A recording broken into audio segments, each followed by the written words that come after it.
سرمایہ دارانہ نظام کی دوسری ذلتوں کے ساتھ ساتھ سماجی و معاشی بحران کے زوال نے خواتین پر جاری مسلسل ظلم و جبر کی لعنت میں مزید اضافہ کر دیا ہے۔ یہ ایک المیہ ہے کہ عورتوں پر تشدد، مثلا غیرت کے نام پر قتل، جنسی زیادتی اور تیزاب پھینکنے کے واقعات میں اضافہ ہوا ہے، اور ان واقعات کے خلاف بڑے پیمانے پر کسی قسم کی کوئی تحریک نظر نہیں آتی۔ دوسری طرف ملا اور رجتی سیاستدان بالواسطہ اور خاموش طریقے سے جاہلانہ رویوں کی حمایت کرتے نظر آتے ہیں، جس سے اس طرح کے مکروہ جرائم کرنے والوں کی حوصلہ افزائی ہوتی ہے۔ آزاد خیال سیاسی اور سماجی عناصر کی جانب سے ان اقدامات کے خلاف کی جانے والی کوششیں سطحی پیمانے کی ہیں اور ناکام رہی ہیں۔ 31 سال گزر جانے کے بعد بھی جمہوری حکومتیں وحشی آمر ضیاء الحق کے خواتین دشمن قوانین کا خاتمہ کرنے میں ناکام رہی ہیں۔ مردانہ تعصب اور تسلط پر مبنی سوچ اور رویے موجودہ سماج کے سماجی اور ثقافتی رجحانات کا حصہ بن چکے ہیں۔ عورتوں پر تشدد اور جنسی تفریق کی روک تھام کرنے والے ہر قانون کا خیر مقدم کیا جانا چاہیے، لیکن بے شمار قانون سازیوں کے باوجود خواتین، خاص کر محکوم و محنت کش طبقے کی خواتین کی حالت زار میں بہتری نہ ہونے کے برابر ہے۔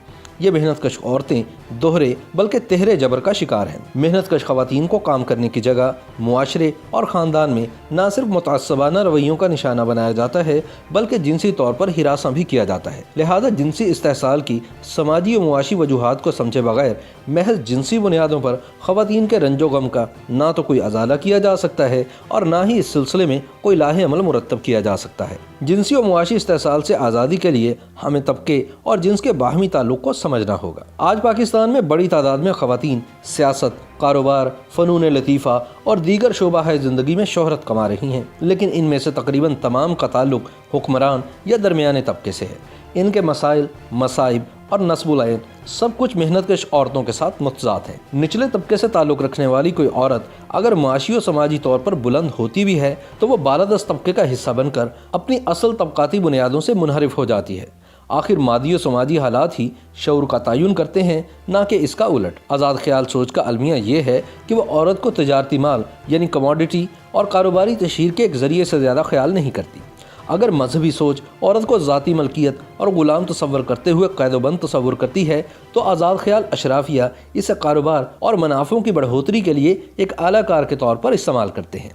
اگر رجتی ذہنیت رکھنے والوں کا عورتوں پر ظلم و جبر غیر انسانی فعل اور غلامی ہے تو عورتوں کے جسموں کو اشیاء بیچنے اور منافع کمانے کے لیے استعمال کرنا بھی ان کی نجات نہیں ہے۔ عورتوں کی طرف تعصب اور تفریق پر مبنی رویے ان سماجی رشتوں سے برآمد ہوتے ہیں جو لالچ اور ہوس پر مبنی معیشت تخلیق کرتی ہے۔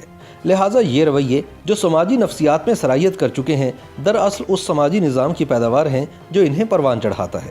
یہ رویے تب تک ختم نہیں ہو سکتے جب تک ان مادی حالات اور بنیادوں کا خاتمہ نہ کیا جائے جن پر یہ سماجی و اقتصادی نظام کھڑا ہے۔ سرمایہ دارانہ نظام میں گھریلو کام کاج اور خواتین کی جانب سے کی جانے والی دوسری کئی طرح کی محنت و مشقت کا کوئی معاوضہ نہیں ہوتا۔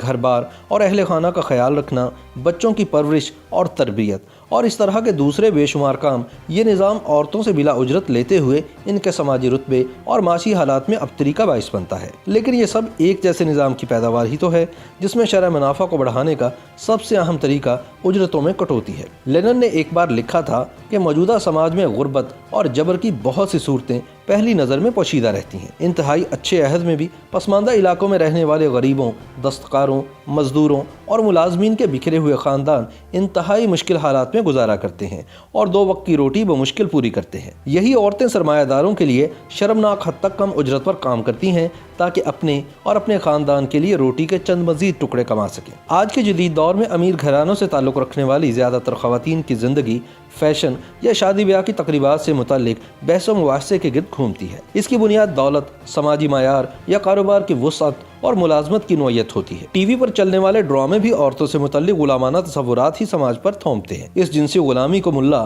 اچھے کردار کا معیار قرار دیتے ہوئے مزید پروان چڑھاتے ہیں۔ اس سب کا اصل مقصد استحصال پر مبنی نظام کی ضروریات کے مطابق عورتوں کے سماجی کردار کو برقرار رکھنا ہے۔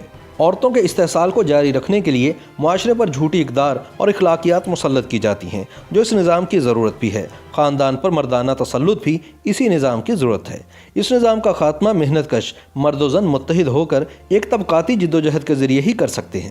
ہر وہ رجحان جو اس طبقاتی جڑت کو توڑے، چاہے وہ تحریک نسواں ہو، وطن پرستی ہو یا مذہب ہو، رجتی اور رد انقلابی ہے۔